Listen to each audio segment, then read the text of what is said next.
Ito na naman ngayong umaga, oh. Dami na naman hulog. Kahapon ang hulog, may higit 70 peraso. Nandun. Ngayon, minus-minus pero nakapanghinayang. Tinan po natin, dapat napakasayang po ito. Sana meron po makapag-advise na meron silang mga mangga na kasi ang dami pang bunga. Sayang, mahuhulog itong mga bunga. Yan yung puno.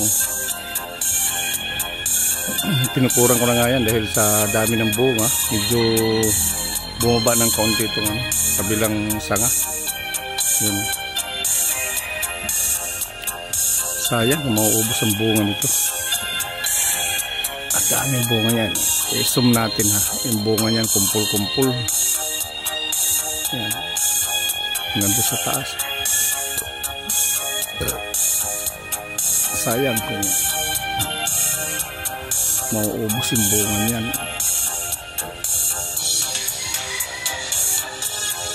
Siguro kung malalaki na itong mangga, kasi kinalabaw ito 4 na piraso 1 kilo, o pag malalaki 3 piraso 1 kilo, eh maabot mo lang yung bunga. Ito lalapitan. Ito nahawakan mo. Yan. Ang dami yan, mahawakan mo lang, nasa baba lang, lalo na ito sa baba lang. Ayun, kabitin lang, baba lang, kinalabaw kasi tawag dito napisit yung mga bata pa, pinutulan na nung sanga, kaya yan, dami. Sayang kung mahulog sila, sayang kung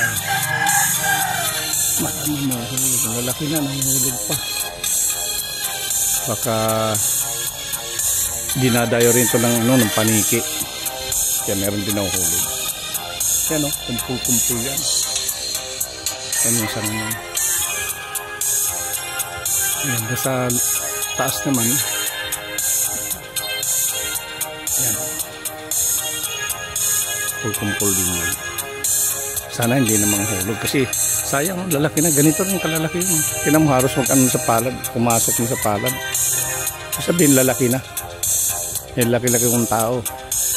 Palad ko. Kinalabaw kasi itong mangga. Yan, dito sa baba. Ito, maabot mo. Ito. Tinan mo, halos ano sa palad. Kasi ang lalaki na, laki-laki ng mangga. Yan, maabot mo lang. Sayang ito kung manghulog pa. Yan, ang dami niyan.